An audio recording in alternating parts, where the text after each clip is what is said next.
at the mercy seat I will meet with thee. और परमेश्वर कहता है वहां उस दया के सिंहासन पर मैं तुझसे मिलूंगा। Amen. आमीन। And I will commune with thee. और तुझसे बात करूंगा। Mercy seat was the place where the blood was applied. दया का सिंहासन वो जगह है जहां पर लहू लगाया जाता था। Mercy seat was the place where God's glory was manifested. वो जगह है जहां परमेश्वर की महिमा नजर आती है। It is a place where you receive mercy for your failures. वो जगह है जहां अपनी नाकामियों के लिए आपको दया मिलती है। Amen.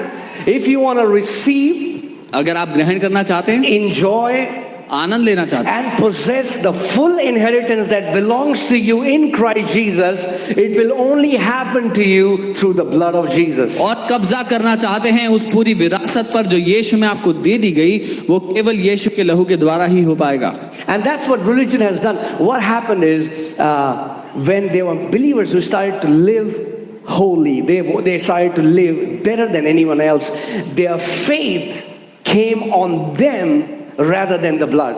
और धर्म ने यही किया, जब लोग अपने धार्मिक कामों पे, अपने भले कामों के भरोसे जीने लग गए दूसरों के बदले, दूसरों की तुलना में, तो उनका भरोसा अपने धार्मिक कामों पर आ गया। And that's why Christianity today is so powerless, because it has just become mere behavior modification. और इसीलिए आज मसीहत इतनी कमजोर हो गई है क्योंकि वो सिर्फ व्यवहार बदलने के बारे में बन गई। And we don't understand that we were never called to have faith in ourselves. We were called to have faith in the blood of Jesus that is alive and that is eternal. और हम ये नहीं समझते कि हम अपने कामों पर भरोसा करने के लिए, विश्वास करने के लिए नहीं बुलाए गए, लेकिन यीशु के लहू पर भरोसा करने के लिए बुलाए गए जो अनंत के लिए भाग चुका है। Amen. See, for example, you're fixing a meeting with someone. You say, Pastor, I want to meet you. Let's meet. Your second question should be, where should we meet? उदाहरण के लिए आप किसी से कहते हैं कि मैं आपसे मिलना चाहता हूँ और वो कहते हैं हाँ, तो दूसरा सवाल होगा कहाँ मिलना है? Where should we meet and what time should we meet? कहाँ मिले, कितने बजे मिले? Amen. And when you have an appointment with God, और जब परमेश्वर के साथ आपकी मुलाकात होती है, the address is mercy seat, उसका पता वो दया का सिंहासन and है, the time is whenever you are available. और समय है जब आप उपलब्ध हैं तब। If you are available, your heavenly Father says, I am available. अगर आप उपलब्ध हैं, आपका स्वर्गीय पिता कहता है मैं But He उपलब्ध। tells you where He will meet you. लेकिन वो आपको जगह बताता है कहाँ वो मिलेगा। He will meet you at the mercy seat. वो आपको उस सिंहासन पर मिलेगा। Amen. You know, God will meet you any place where the blood is honored, and the blood, you enter through the blood. परमेश्वर आपको किसी भी उस जगह मिलेगा जहां पर उसके लहू का आदर है, उसके लहू के द्वारा ही आप प्रवेश करते हैं। Amen. You know, that's the crazy thing about the power of the blood. लहू की जो सामर्थ्य है उसके बारे में, If you trust in your own righteousness, अगर आप खुद के धार्मिक कामों पर भरोसा करेंगे, you will never have boldness to go before God. तो आप कभी साहस नहीं रख पाएंगे परमेश्वर के सामने जाने के लिए। And can I tell you one thing? और एक बात बताऊं, Hear this carefully. ध्यान से सुनिए। The only thing that opens the doors to the manifest glory of God is boldness. केवल एक ही दरवाजा है जो परमेश्वर की उस महिमा के लिए आपका दरवाजा खोलता है, वो है हियाव, साहस। Now, I really want you to pay close attention, because I might say some things that are a little deep, and I'll try to simplify it.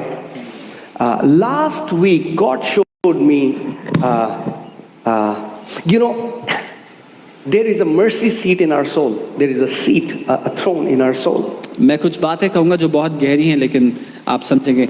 हमारे दिल के अंदर, हमारे प्राण के अंदर एक दया का सिंहासन है। Okay? And for many people, even many believers, they are sitting on that throne. और बहुत से विश्वासी भी उस सिंहासन पर खुद बैठे हुए हैं। They are the God of their lives and they don't know it. वो खुद अपने जीवन के ईश्वर हैं और वो नहीं जानते ये बात। So even though they are saved, their spirit is in union with God, but in their soul, God has no access to their soul. हालांकि उन्होंने नया जन्म पा लिया है, उनका आत्मा परमेश्वर के साथ एक हो चुका है, लेकिन उनके प्राण में परमेश्वर को अनुमति नहीं है। They do what they feel like doing. वो करते हैं जो उनका करने का मन करता है। Are you guys with me? मेरे साथ हैं? And majority of believers, और अधिकतर विश्वासी, I just want to be careful how I'll share this. कैसे कहूँ, मैं ध्यान से कहना चाहता हूँ उसको। Majority of believers, अधिकतर विश्वासी, they are either living in self-righteousness or they are living in condemnation. या तो वो अपने धार्मिक कामों पर भरोसा करते हुए अपनी आंखों में सही जीवन जी रहे हैं, या फिर वो एक दोष भावना में जीवन बिता रहे हैं। In simple words, they think either they are too good or they think they are too bad. आसान शब्दों में कहूँ तो या तो विश्वासी समझते हैं कि वो बहुत ही ज्यादा अच्छे हैं, या वो समझते हैं वो बहुत ही ज्यादा बुरे हैं। And the problem with that is, it's still about them. और इस मुद्दे में समस्या यह है कि अभी भी केंद्र वो खुद हैं। Amen.